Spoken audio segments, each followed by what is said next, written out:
તો સ્વાગત છે તમામ મિત્રોનું અમારી ચેનલ હસમુખ એમસીએસ વાળાની અંદર। દોસ્તો આજે 1 એપ્રિલના રોજ જે નિયમો બદલાવા જઈ રહ્યા છે તેની આપણે વાત કરવાના છીએ। તેમાં ખાસ કરીને રેશન કાર્ડ ધારકો માટે શું ફાયદો થવાનો છે અને શું લાભ થવાના છે તેની પણ વાત કરવાના છીએ। તો તમારી પાસે કોઈ પણ કેટેગરીનું રેશન કાર્ડ હોય તો આ વિડીયો તમારા માટે ખૂબ જ ઉપયોગી થવાનો છે, કેમ કે નવા નિયમો આવી ગયા છે, કેટલાક ફાયદા થવાના છે અને કેટલું નુકસાન થવાનું છે। 2026 ની અંદર તમને મળવાપાત્ર જથ્થો છે તેની અંદર મોટો વધારો કરી દેવામાં આવ્યો છે।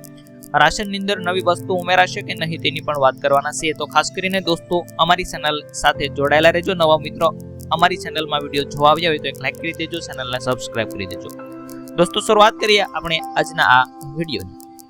સૌપ્રથમ વાત કરીશું 1 એપ્રિલથી બદલાવા જઈ રહ્યા છે 10 મોટા નિયમો। તેની અંદર સૌપ્રથમ નિયમો છે તો રેશન કાર્ડ ધારકોને આવતા મહિને એટલે કે મિત્રો આજે 30 તારીખ થઈ ચૂકી છે, હવે કાલે 31 એટલે ત્યાર પછી 1 એપ્રિલના રોજ નવો મહિનો શરૂ થાય છે અને આ નિયમો લાગુ થવાના છે। આ મહિનાની અંદર તમને એક સાથે 3 મહિનાનું અનાજ મળવા પાત્ર થવાનું છે તેવું સરકાર દ્વારા જાહેર કરી દેવામાં આવેલું છે। તો રેશન કાર્ડ ધારકો માટે ખાસ આ એક નિયમ ખૂબ જ ઉપયોગી થવાનો છે, કેમ કે તેમને 3 મહિના ધક્કા ખાવા નહીં પડે। 1 મહિનાની અંદર 3 મહિનાનું અનાજ આપવામાં આવશે અને એમાં ઘઉં અને ચોખા એકદમ મફતમાં આવશે, તેના કોઈ પણ પૈસા તમારે આપવાના રહેતા નથી, પરંતુ તેની સાથે સાથે ખાંડ, છણા, દાળ અને મીઠું જે આપવામાં આવે છે તેની તમારે ન જેવી રકમ ચૂકવવામાં આવશે, એટલે કે તમને રકમ તમારે ચૂકવવી પડશે, તેના પૈસા તમારે આપવા પડશે। જેની અંદર બીપીએલ કાર્ડ હોય, એપીએલ કાર્ડ હોય કે અંત્યોદય કાર્ડ હોય તેવા વ્યક્તિઓને અલગ અલગ રીતે, જેમ કે કોઈને 15 રૂપિયા ભાવ હોય છે બીપીએલ વાળાને, અંત્યોદય વાળાને 22 રૂપિયા ભાવ હોય છે ખાંડનો, તેવી રીતે તમારે પૈસા આપવાના રહેશે। તો આ પહેલો નિયમ છે તે રેશન કાર્ડ ધારકો માટે ખૂબ જ ઉપયોગી થવાનો હતો। હવે આપણે થોડી વાત કરીએ તો કે કયા કયા નિયમો બદલાવાના છે તેની પણ થોડી આપણે વાત કરી લઈએ।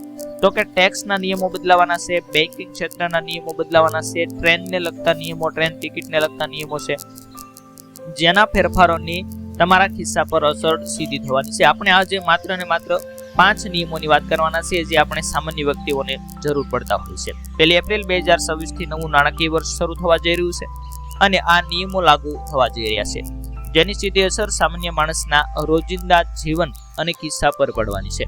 આ ફેરફારોમાં નવો ઇન્કમ ટેક્સ કાયદો, પાન કાર્ડને લગતા પાન કાર્ડ કઢાવવા માટેના નિયમો બદલાવા જઈ રહ્યા છે, બેંકના એટીએમ માંથી પૈસા ઉપાડવાના ચાર્જીસ અને રેલવે ટિકિટ કેન્સલેશનના નિયમો આ વગેરેનો સમાવેશ થાય છે। તો આપણે સામાન્ય વ્યક્તિને ઉપયોગી થાય તેવા 5 નિયમો લઈ આવ્યા છે, તેના એક નિયમની વાત કરી છે અને બીજો નિયમ છે અહીંયા પાન કાર્ડના નિયમો કડક થવાના છે। તમારે મિત્રો પાન કાર્ડ કઢાવવું હોય, હવે નવું પાન કાર્ડ કઢાવવા માટે જન્મ તારીખના પુરાવા તરીકે જન્મ તારીખનો દાખલો આપવો પડશે, માત્ર આધાર કાર્ડ માન્ય રહેશે નહીં। અત્યાર સુધી શું હતું, આધાર કાર્ડ અને 2 ફોટા આપો એટલે તમારું પાન કાર્ડ નીકળતું હતું, પરંતુ હવે તમારે જન્મ તારીખનો દાખલો અથવા તો તમારા ધોરણ 10 ની માર્કશીટ આપવાની રહેશે, અથવા પાસપોર્ટ, જે તમે વિદેશ જવા માટે પાસપોર્ટ વિઝા કઢાવેલો હોય તે પાસપોર્ટ આપશો તો જ તમારું પાન કાર્ડ હવે નીકળશે। એટલે જે લોકોએ હજી નથી કઢાવ્યું તેમને 2 દિવસ છે, 2 દિવસની અંદર એપ્લાય કરી લેવું।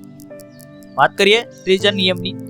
એટીએમ માંથી પૈસા ઉપાડવા પર ચાર્જ, જેમ કે એચડીએફસી બેંક છે તે 1 એપ્રિલ થી ફ્રી લિમિટની અંદર યુપીઆઈ એટીએમ ઉપાડને પણ ગણતરીમાં લેશે અને 5 ટ્રાન્ઝેક્શન પછી 23 રૂપિયા ચાર્જ ચૂકવવો પડશે। એટલે કે એટીએમ માંથી એચડીએફસી બેંકના જે એટીએમ છે તેમાંથી તમે 5 ટ્રાન્ઝેક્શન ફરી કરી શકશો અને છઠ્ઠું જે ટ્રાન્ઝેક્શન કરશો તો તમને 23 રૂપિયા એક ટ્રાન્ઝેક્શનને ચાર્જ આપવો પડશે।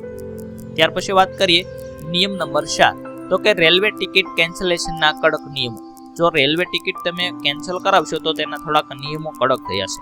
ભારતીય રેલવેના નવા નિયમ મુજબ હવે ટ્રેન ઉપડવાના 8 કલાકની અંદર જો તમે ટિકિટ કેન્સલ કરાવશો તો તમને કોઈ પણ પ્રકારનું રિફંડ આપવામાં આવશે નહીં। તમારે વહેલા ટિકિટ કેન્સલ કરવાની 8 કલાકની વાર હોય અને તમે જો કેન્સલ કરાવશો તો તમને 1 પણ રૂપિયો રિફંડ આપવામાં આવશે નહીં। પહેલા કયો હતો તો કે પહેલા 4 કલાકનો નિયમ હતો, હવે 8 કલાક એટલે કે ડબલ કલાક કરી દેવામાં આવે છે, એટલે કે તમારે હવે મિત્રો 1 દિવસ અગાઉ કેન્સલ કરવાની રહેશે।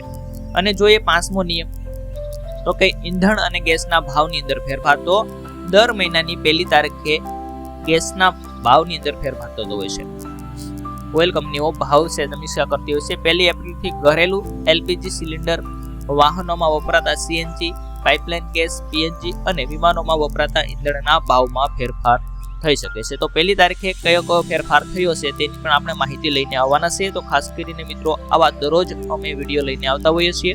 તો અમારી ચેનલ સાથે જોડાયેલા રહેજો. ફરી મળીશું દોસ્તો આપણે નવા વિડીયો સાથે. નવા મિત્રોએ અમારી ચેનલને સબસ્ક્રાઇબ નથી કરી તો એક વખત દોસ્તો લાઈક, શેર અને સબસ્ક્રાઇબ જરૂરથી કરી લેજો. ફરી મળીશું આપણે વહેલી તકે કોઈક નવા વિડીયો સાથે.